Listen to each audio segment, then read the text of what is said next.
사랑의 하나님 아버지, 온라인에서 오프라인에서 하나님 앞에 예배를 올려드립니다. 그러나 두려운 것은 하나님 앞에 드려지는 예배가 경홀이 될까봐 두렵습니다. 하나님의 이름을 높이고 경배드리는 이 순간에 하나님, 우리가 드려지는 예배의 자세와 태도가 하나님 보시기에 기뻐하는 모습이 되지 않을까 두렵고 염려가 되어집니다.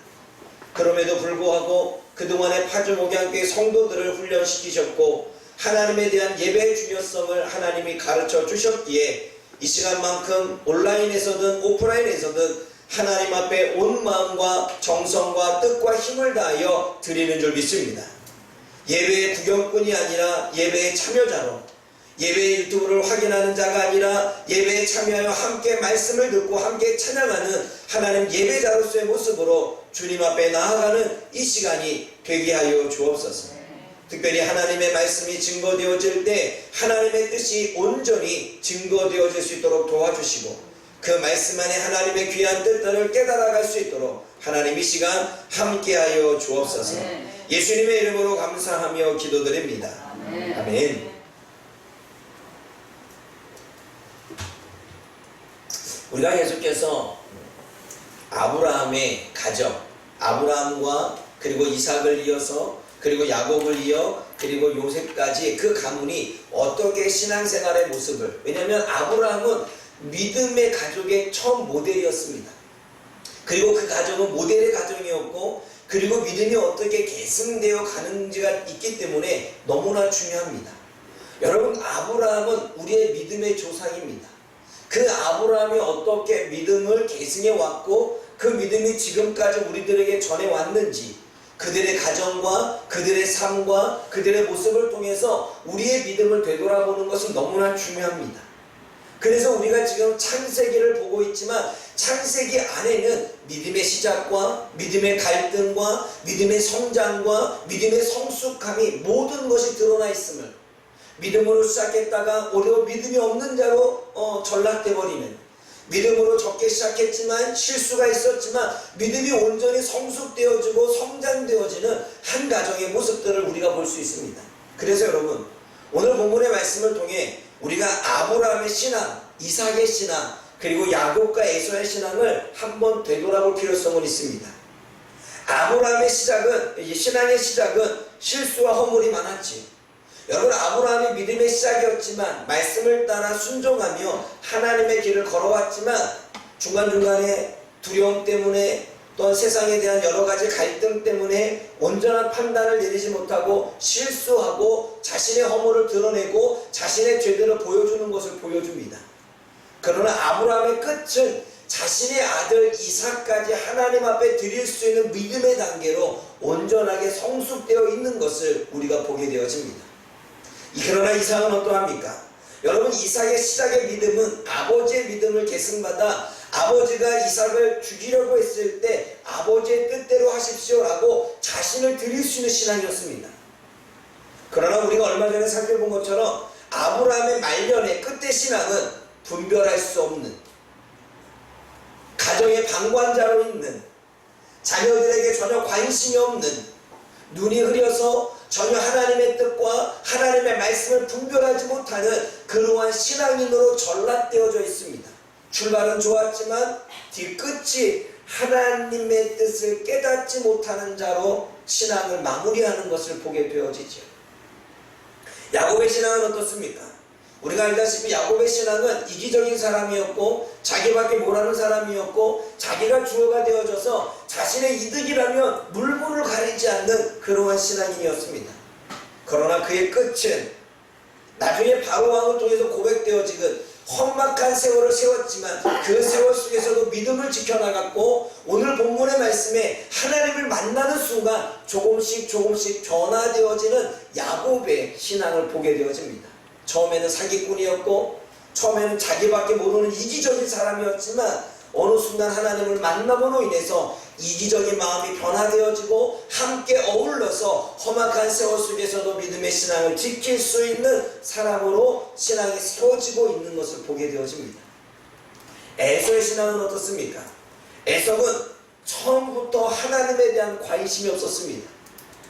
부모도 신앙이 있었고 할아버지도 신앙이 있었고 어머니도 신앙이 있었지만 자녀는 에서는 첫째는 하나님에 대한 관심도 없었고 오로지 사냥하며 현재의 상황을 누리고 싶은 그러한 삶의 사람이었습니다.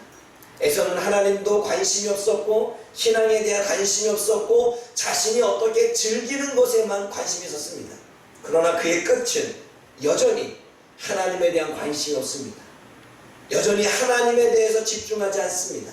어떻게 하면 다른 사람들의 잘 보일까? 어떻게 하면 내가 지금의 현실 속에 조금 더 누리며 살까? 이것에만 관심이 있었지 처음부터 끝까지 믿음의 가정이었지만 하나님에 대한 생각, 하나님에 대한 신앙, 하나님에 대한 믿음이 관심조차 없었다는 사실이죠. 우리는 여러 사람의 신앙의 모습을 통해 어떠한 사람은 처음은 약했지만 변화되어져서 신앙의 온전한 성숙을 보이는 사람과 처음에 신앙의 수준은 좋았지만 나중에 가면 갈수록 떨어지는 신앙의 사람과 처음부터 끝까지 하나님에 대한 관심이 없고 믿음의 가정이지만 나와는 상관없이 살아왔던 그러한 사람의 신앙의 모습을 보면서 저와 여러분들은 어떻게 여러분들을 바라보고 있습니까? 오늘은 사기꾼이었고 자기밖에 몰랐던 야곱이 하나님을 만나는 절제절명의 시간입니다. 너무나도 중요한 시기죠. 이 시기로 이 사건으로 야곱은 변하기 시작합니다.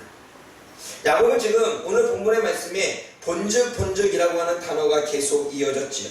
여러분 보십시오. 우리가 2절 말씀 볼까요? 12절 말씀에 보게 되면 꿈의 본적이라고 나옵니다. 야곱이 지금 라반 삼촌의 집을 가는 도중에 한 곳에 머물러서 지금 지쳐 쓰러져 고민하다가 결국 잠이 들게 됩니다. 잠이 들 때 꿈에 보기 시작합니다. 무엇을 보고 있습니까? 사닥다리가 땅 위에 있는 것을 보게 됩니다. 그리고 그 사닥다리 끝이 하늘 꼭대기에 닿아 있는 것을 보게 되어집니다. 그리고 또 보기 시작합니다. 뭘 보기 시작합니까? 하나님의 사자들이 사닥다리 위에서 땅으로 오르락 내리락 하는 것을 보게 되어집니다. 여러분 한번 상상해 보십시오. 꿈에 보았는데 사닥다리를 보게 됩니다. 근데 그 사닥다리가 하늘 끝까지 닿아 있습니다. 그런데 그 하늘에 있는 하늘의 천사들인지 사자들이 그 사닥다리를 타고 하늘과 땅을 오르락 내리락 하는 것을 보고 있다는 것입니다. 그리고 13절에 뭐를 보고 있습니까? 13절, 14절, 15절 우리가 보고 있고 듣고 있는 것을 한번 읽어보기를 원합니다. 함께 읽어보겠습니다. 시작. 또 본제 여호와께서 그 위에 서서 이르시되 하나님 여호와니 너의 조부 아브라함의 하나님이요 이삭의 하나님이라 내가 누구를 내가 너와 내 자손에게 주리니 네 자손이 땅의 끝을 거치되어 내가 서쪽과 동쪽과 북쪽과 남쪽으로 퍼져나갈지며 땅의 모든 족속이 너와 내 자손으로 말미암아 복을 받으리라.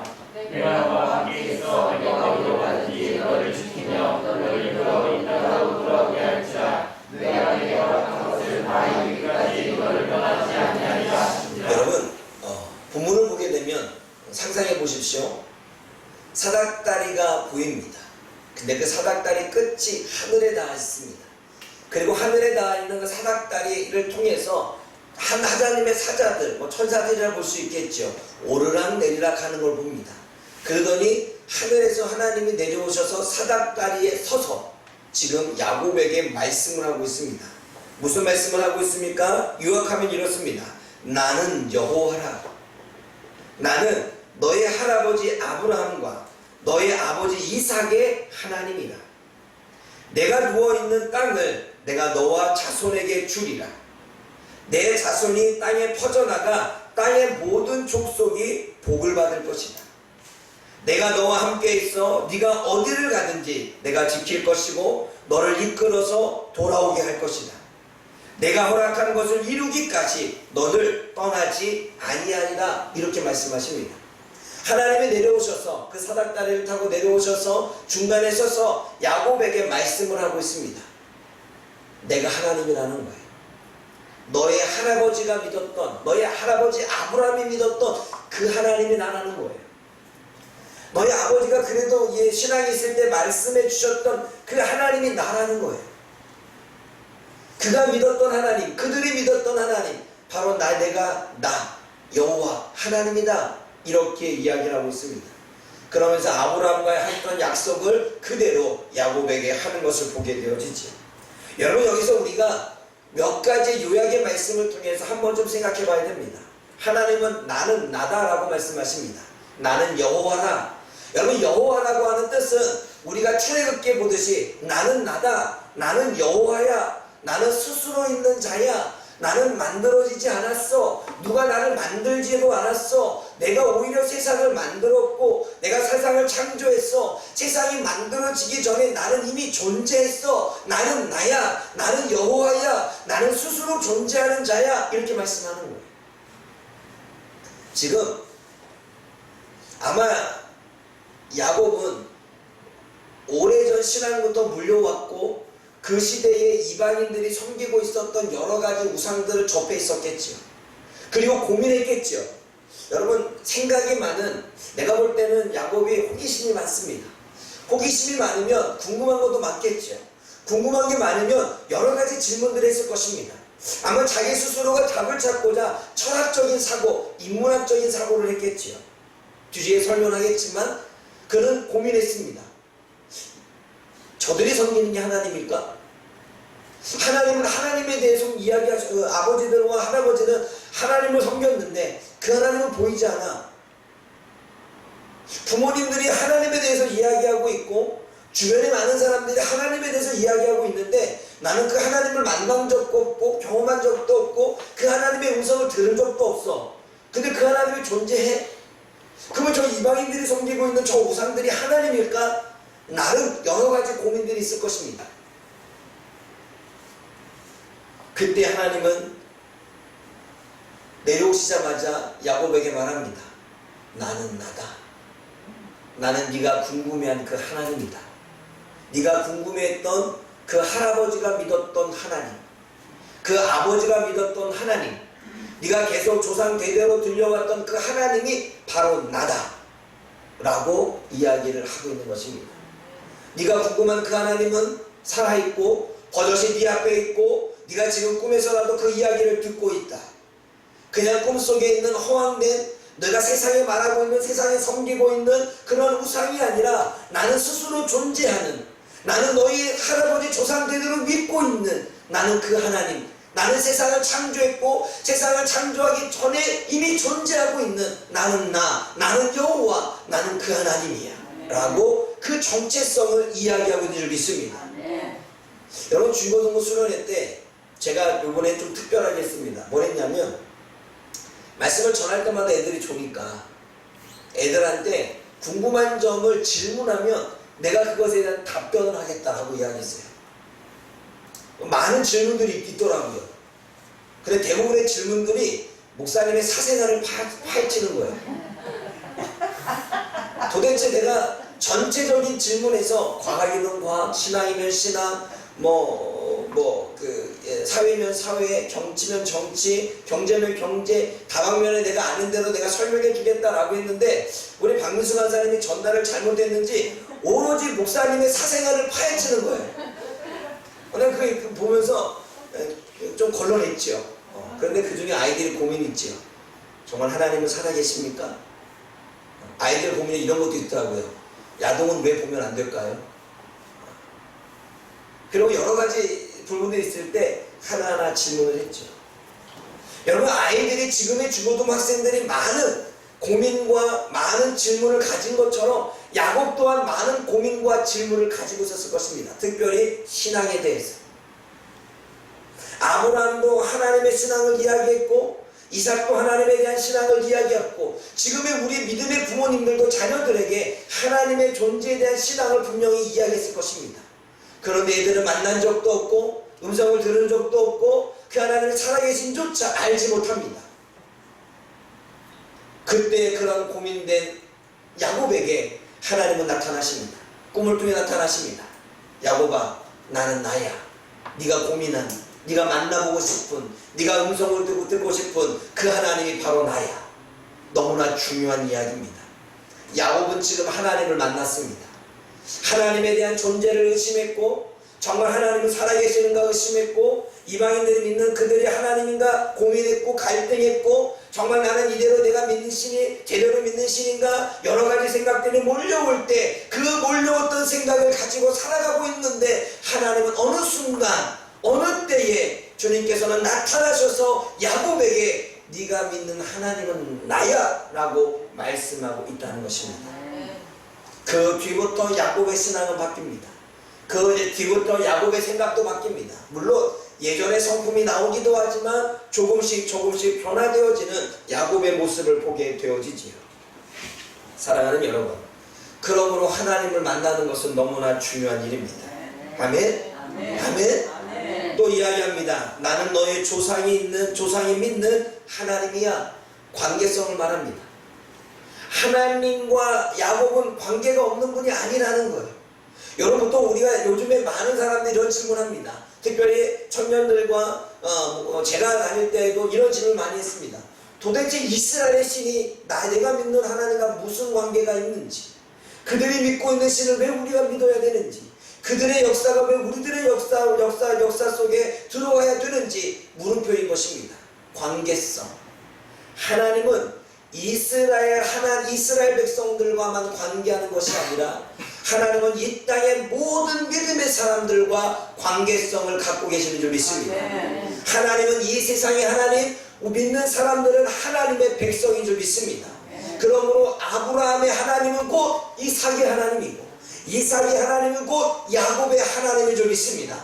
관계성. 그것은 뭐냐면 네가 믿는 하나님과 너와는 전혀 불편한 관계도 아니고 정말 잘못된 관계도 아니고, 네가 왜 믿어야만 하는지, 너희 아버지와 하나님과 이삭과 믿었던 그 관계는 결코 헛된 것이 아니야 라고 하는 것을 이야기를 해주고 있는 것입니다.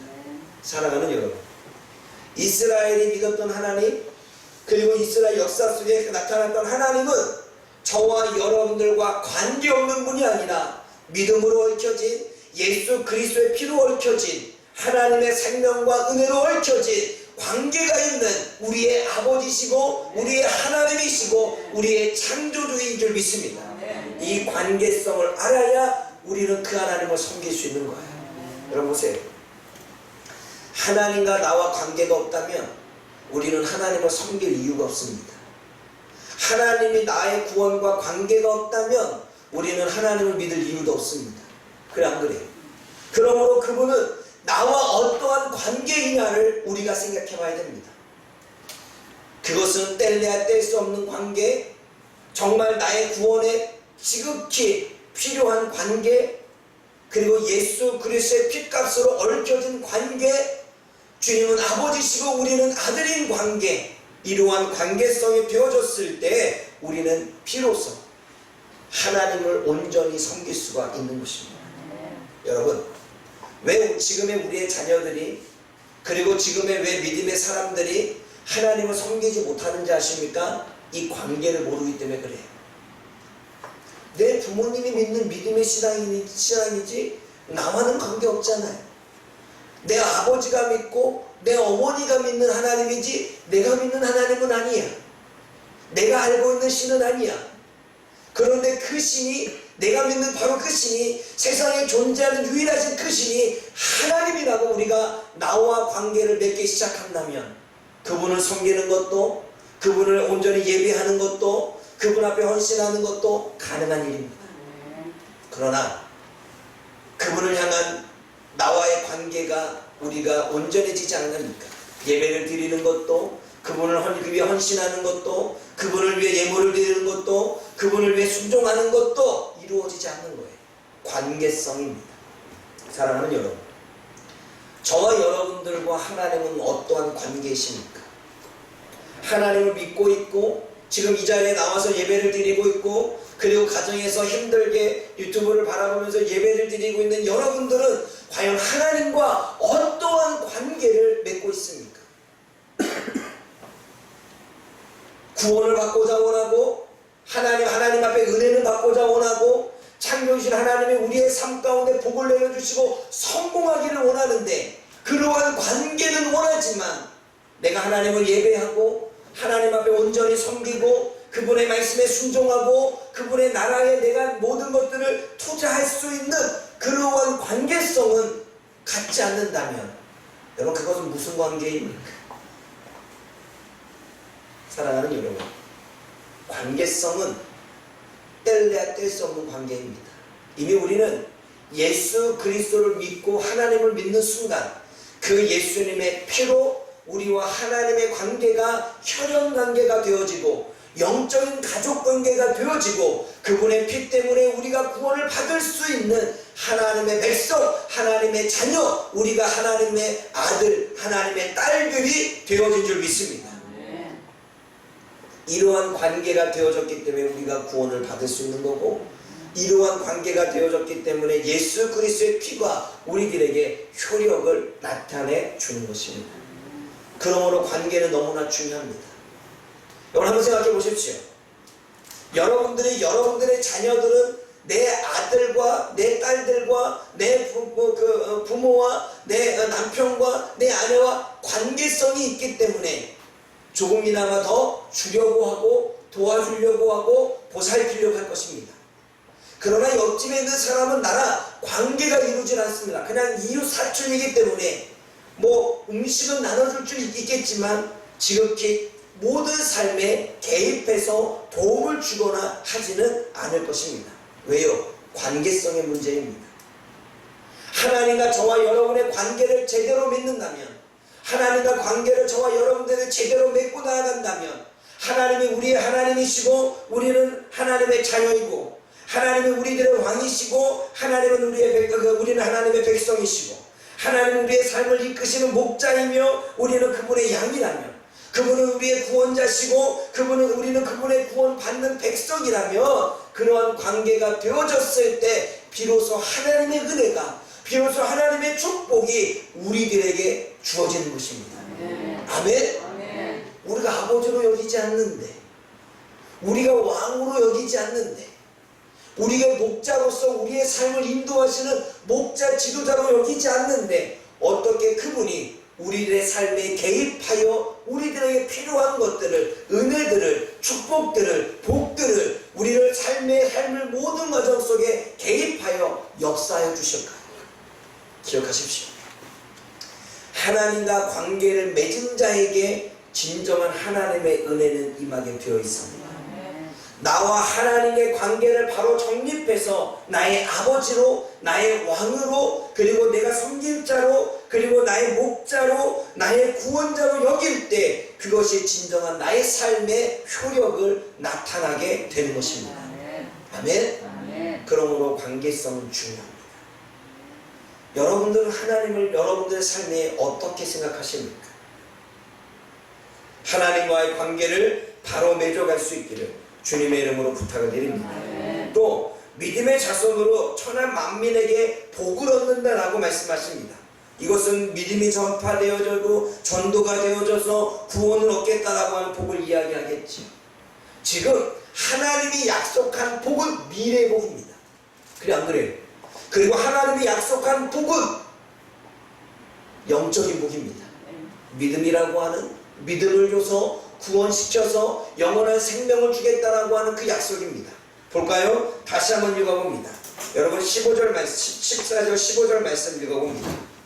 시작. 내 자손이 땅의 기술을 바치려 내가 동족과 민족과 남쪽으로 뻗어나갈지며 땅의 모든 족속에 너와 내 자손으로 말미암아 복을 받으리라. 내가 너와 함께 있어 내가 어디로 가든지 너를 지키며 너를 이끌어 이 땅으로 돌아오게 할지라. 땅의 모든 족속들이 믿음의 자손으로 천한 만민이 복을 얻는다는 것은 믿음이 전해지고 전도가 되어져서 그들도 믿음을 얻고 구원을 받아 생명을 얻게 될 거라고는 이야기겠죠. 이거는 영적인 복이며 미래의 복입니다. 그리고 하나님 말씀하십니다. 어디든지 함께 하시며 지키시고 인도하시며 회복시키겠다고 말씀하십니다. 그리고 하나님의 허락하신 말, 그 약속, 구원을 이루기까지 떠나지 않겠다고 말씀하십니다. 사랑하는 여러분, 하나님이 주시는 진정한 복은 미래에 누리는 영적인 복입니다. 그러나 우리가 착각하는 것은 우리는 진정한 미래에 주시는 진정한 복, 영적인 복을 생각하기보다는 우리는 현재 누리는 육적인 복을 우리는 더 원하고 있다는 사실을 아십니까? 나중에 살펴보겠지만 야곱의 말씀에서도 그 이야기가 나옵니다.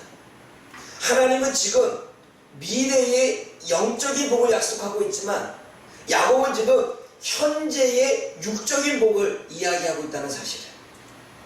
우리도 똑같습니다. 하나님이 말씀하시는 복은 지금 당장 주어지는 복이 아니라 저와 여러분들이 영원히 살 수 있는 그곳에서 누릴 수 있는 영적인 복에 대해서 말씀하시는 줄 믿습니다. 그런데 우리는 그것을 때때로 오해하고 착각해서 이 땅에서 자꾸 누리려고 하는데 이 땅에서 못 누리니까 하나님이 나에게 복을 주시지 않고 하나님이 나에게 은혜를 주시지 않고 하나님이 나의 삶을 되돌아보지 않는다고 하나님을 원망하며 불평할 때가 많다는 사실이죠. 하나님의 첫 번째 복은 미래의 복이고 영적인 복입니다. 그리고 미래의 복과 영적인 복을 누리기까지는 이 땅의 삶이 너무나 고난스럽고 너무나 힘들기에 버틸 수 있도록 인내할 수 있도록 견뎌낼 수 있도록 이 땅에서도 조금씩 일반적인 보편적인 은혜를 우리들에게 주시는 것입니다. 왜요? 견뎌내라. 왜요? 이겨내라. 아멘? 그러면 기억하십시오. 하나님이 먼저 그 나라와 의를 구하면 더하여 주신다는 말씀은 하나님 미래의 복과 영적인 복을 위해서 달려가는 우리들에게 그것을 견뎌낼 수 있고 그것까지 나아갈 수 있도록 현재 안에서 여러분들이 필요한, 여러분들이 원하는 그게 성공이든 그게 물질이든 그게 건강이든 사람과의 관계이든 여러 가지 갈등의 고민이든 하나하나 풀어서 견뎌낼 수 있고 이겨낼 수 있는 인내와 믿음을 주시겠다는 것입니다. 더하여 주신다는 것은 그런 뜻입니다. 그러나 우리의 초점은 미래와 영적인 복에 맞춰 있는 것이 아니라 현재 지금 당장의 육적인 것에 맞춰져 있기에 더 괴롭고 힘들고 고통스러운 것입니다. 사랑하는 여러분, 기억하십시오. 하나님은 야곱과 약속할 때에도 미래와 영적인 복을 약속하셨지 현재와 육적인 복을 말씀하지는 않았다는 것이지. 사랑하는 여러분, 여기서 우리가 한 가지 더 고민해봐야 될 것은 야곱은 지금 꿈을 꾸기 전에 나름대로 한 곳을 정해서 돌베개를 가져다가 누워서 잠이 듭니다. 여러분, 야곱이 잠이 들 때 그냥 잠이 들었을까요? 피곤에 지쳐서 잠이 들었을까요? 아니면 생각이 많고 호기심이 많은 야곱은 고민했을까요? 자신이 왜 떠나왔는지, 왜 떠나올 수밖에 없는지, 나는 왜 하나님 땅으로 가야 되는지, 내가 하나님 땅으로 가기까지 하나님은 어디 계시는지, 그리고 그 하나님께서 지금 나에게 무엇을 원하시는지, 나는 하나님을 만나고 싶은데 왜 그 하나님은 나에게 침묵하시는지, 내가 지금 이러한 고난 가운데 아무것도 없이 쫓겨나도 나왔는데 왜 나는 이러한 상황이 주어졌는지, 왜 에서형은 나를 그렇게 핍박하고 나를 그렇게 죽이려고 하는지, 왜 아버지는 나한테 관심이 없고 왜 그렇게 무관심한 가운데 살고 있는지, 여러분, 그 짧은 순간에 야곱은 생각하지 않았을까요? 여러분, 우리는 때때로 우리가 주어지는 삶 가운데 철학적인 삶과 필요합니다. 요즘의 시대는요, 생각 없는 시대입니다. 생각을 싫어하는 시대입니다. 아이들에게 논술을 가르쳐 보면 아이들에게 글을 써보라 그러냐면 뭘 써야 되는지 모릅니다. 뭘 써야 될지도 모르고요, 왜 써야 되는지도 모릅니다. 그리고 막상 쓰면 그냥 한 줄에 끝납니다. 애들은 글을 쓸 줄도 모르고 어떻게 써야 되는지도 모르고 어떻게 자신의 생각을 정리해야 되는지도 모릅니다. 하도 영상만 보고 유튜브만 보고 그렇게 보다 보니까 아이들이 생각하는 것 자체를 못합니다. 그래서 사고력을 잃어버렸습니다. 철학적인 사고도 잃어버렸습니다. 인문학적인 사고도 잃어버렸습니다. 생각하지 않습니다. 생각하는 것이 너무나 좁습니다. 앞에 요 문제만 생각합니다. 근데 여러분, 우리가 중세시대나 고전을 생각해보면 그때 우리는 소크라테스나 아리스토텔레스나 또한 공자나 맹자만 하면서 그 사람들은 한 가지의 질문을 던지고 그 질문과 함께 다양한 생각들을 펼쳐나가는 것을 보게 되어지죠. 우리는 그것을 철학적 사고, 인문학적 사고라고 말합니다.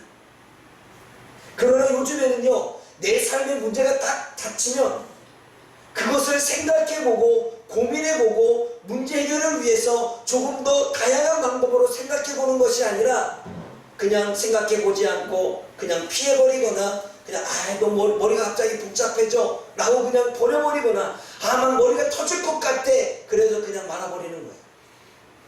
한 번도 그런 생각을 하지 않았으니 머리가 터지지. 우리는 코로나19를 통해서 사고해야 됩니다. 왜 지금 이 시대에 정광훈 목사는 그렇게 행동할 수밖에 없었는지, 왜 그 교회는 그렇게 맹종하며 할 수밖에 없었는지, 왜 이것을 통해서 이것을 종교 탄압이라고 봐야 되는지 아니면 또 다른 관점으로 봐야 되는지, 코로나19 때문에 비대면 온라인 예배 과연 이것을 통해서 하나님은 어떻게 생각하실 것인지, 지금 이 시대에 코로나19가 계속 종식되어지지 않고 지속되는 가운데 하나님은 과연 우리들에게 무엇을 원하시는 것인지, 신앙인으로서 하나님을 믿는 사람으로서 하나님의 이름이 망령되어져 일컬어져 있는데 나는 과연 이 상황 가운데 어떻게 행동하며 처신해야 되는지, 우리는 인문학적 사고를 통해, 우리는 신앙 안에서의 사고를 통해 한 번쯤 나의 삶 속에서 우리는 한번 되짚어 봐야 됩니다. 나는 하나님의 말씀대로 살아왔는지, 나는 하나님의 말씀을 중요하게 여기며 살아왔는지, 하나님의 말씀은 내 삶에 어떠한 의미가 있는지, 나는 정말 하나님을 믿고 있는 것인지 아니면 나는 종교 회의수에 빠져 있는 것인지, 하나님을 믿는다라고 우리가 섬긴다라고 열심히 하지만 그 열심은 내 열심인지 하나님을 위한 열심인지, 내가 하나님 앞에 예배하는 그 순간에 나의 예배의 태도는 하나님이 어떻게 보실 것인지, 우리는 무수히 많은 고민과 많은 인문학적 사고를 통해서 우리를 성찰해보고 우리를 되돌아봐야 되는데 우리는 생각 없이 그냥 물 흐르듯 따라갈 때가 너무나 많다는 거예요. 자녀는 A로 키우는 게 맞는지 B로 키우는 게 맞는지, 이 자녀는 C로 키우는 게 맞는지 D로 키우는 게 맞는지, 아이의 성품은 다 다르는데 어떻게 접근하면 되는지 생각 없이 A에게 했던 대로 B에게 행하고 B에게 했던 대로 D에게 행한다면 그것은 잘못된 교육이 될 수밖에 없는 것입니다. 자녀를 키우는 것도, 자녀에게 공부를 가르치는 방식도, 우리가 자녀들에게 가르치고 우리 학생들에게 가르치는 형식도, 우리가 어떠한 사람들을 상담하며 대하는 것도 모든 사람들을 달리 되어야 되는데 그것을 생각하지 않고 연구해보지 않고 고민하지 않고 사색하지 않는다면 우리는 그냥 아무런 생각 없이 사역들을 할 수밖에 없는 거예요.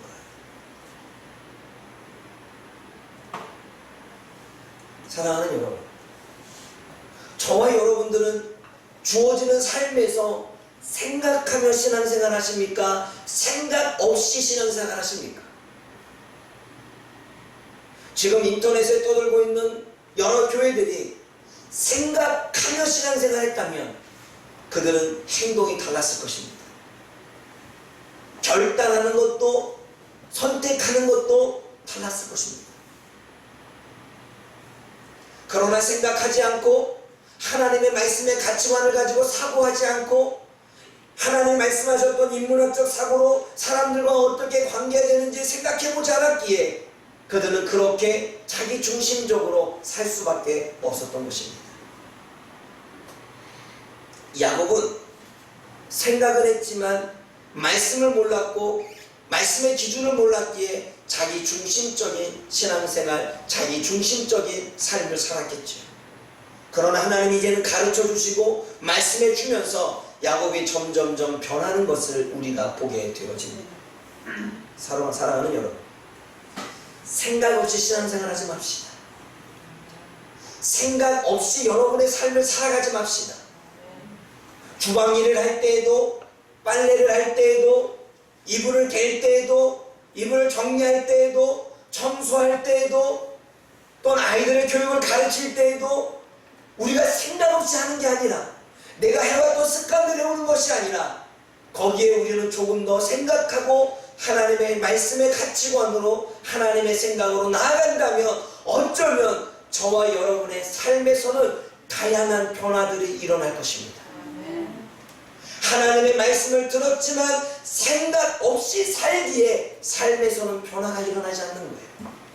들을 때는 아멘, 들을 때는 그렇게 살아야지 해놓고 삶에서는 그 말씀을 생각하지 않고 그 말씀을 어떻게 내 삶에 적용해 가야 될까 고민하지 않기에 여전히 이전의 삶대로, 이전의 욕심대로, 이전의 죄악대로, 이전의 가치관대로 살아가게 되는 것입니다.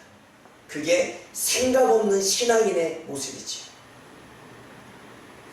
여러분들은 생각하며 신앙생활 할 수 있기를 원합니다. 아멘. 아멘? 아멘. 아멘? 아멘. 생각하는 신앙인, 하나님의 말씀으로 자기를 성찰하며 되돌아볼 수 있는 신앙인, 자신의 삶이 하나님이 보실 때에 정말 기뻐할 신앙인인지, 하나님이 보실 때에 가슴을 치리는지, 하나님의 시대에, 구약시대에, 노아시대에 있을 때 홍수로 맞아 벼락맞을 만한 신앙의 태도인지, 하나님의 은혜 주실 만한 신앙의 태도인지를 고민하며 생각하며 그렇게 살아갈 수 있는 생각하는 신앙인이 되어지기를 원합니다. 아멘. 아멘? 아멘. 그렇다면 우리는 지금 살아가는 삶의 태도가 다를 것입니다.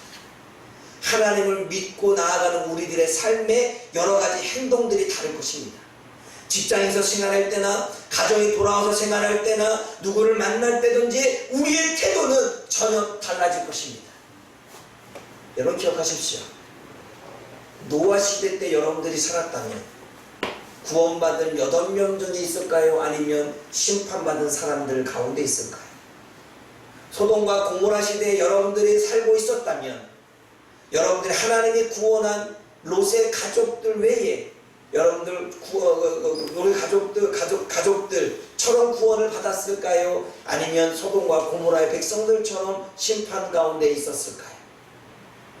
우리는 지금 이 시대에 생활하고 있고 노아 시대를 그냥 말씀으로 들었지 경험하지 않았고, 그리고 소돔과 고모라 시대를 말씀으로 들었지 그 심판을 직접 경험해보지 않았기에 그것이 얼마나 지금 우리들의 현실 가운데 깊게 다가오지 못하는지 우리는 깨달아야 됩니다. 나의 지금의 삶이, 나의 지금의 신앙생활이, 내가 지금 하나님을 믿는 태도가 그 시대에 돌아가서 비춰본다면 하나님 앞에 우리는 어떠한 평가를 받게 될 것인가요? 이게 생각하는 신앙입니다. 이렇게 생각하는 신앙인들은 자기를 성찰하고 자기를 늘 말씀에 비춰가며 율법주의에 빠지는 게 아니라 그 말씀 안에서 자유함으로 자신의 신앙을 컨트롤하며 나아가는 자유된 신앙인으로 살게 되어 있는 것입니다. 아멘? 아멘. 그러므로 말씀이 기준이고 말씀을 알아야 되는 것입니다. 야곱은 이제는 하나님의 이야기를 듣고 이러한 성찰이 이루어집니다. 그래서 자신의 행동과 자신의 삶의 태도를 조금씩 변화시키기 시작하지. 그래서 그가 나중에는 사기꾼이 오히려 사기꾼이 아닌 험악한 세월 속에서도 믿음을 지켜나갈 수 있는 그러한 사람이 되어져 가는 것을 우리가 보게 되어지는 것입니다. 사랑하는 여러분, 오늘 말씀은 여기서 맺으려고 합니다. 더 말씀이 있지만 우선 다음 주에 이야기를 하고 말씀을 정리합니다. 야곱처럼 생각하는 그러한 신앙인으로 살 수 있기를 주님의 이름으로 부탁을 드립니다. 그냥 생각 없이 유튜브에 빠져서 웃고 즐기는 신앙이 아니라 자신의 삶에 놓여져서 그냥 모르듯이 흘러가는 그러한 신앙이 아니라, 그러한 삶이 아니라 나는 제대로 살고 있나? 내가 지금 공부할 시기에 공부하지 않고 이렇게 행동하는 게 옳은 일일까? 지금 내가 성적이 떨어지는데 그 성적 떨어지는 것 가운데서 이렇게 행동하는 게 내가 옳을 것인가? 내가 신앙을 갖고 있는데 예배드리는 내 태도는 하나님이 어떻게 보실까? 내가 하나님 앞에 이러한 마음을 갖고 있는데 내가 하나님이 이 마음을 보실 때 어떠하실까? 나는 하나님이 나에게 뭔가 요구하고 계시는데 그 요구에 순종하지 못할 때 하나님은 나에게 어떠한 매를 들고 계실까? 우리는 늘 생각하며 늘 고민하며 늘 사고할 때 우리는 주어지는 삶을 조금씩 바꿔갈 수 있는 것입니다.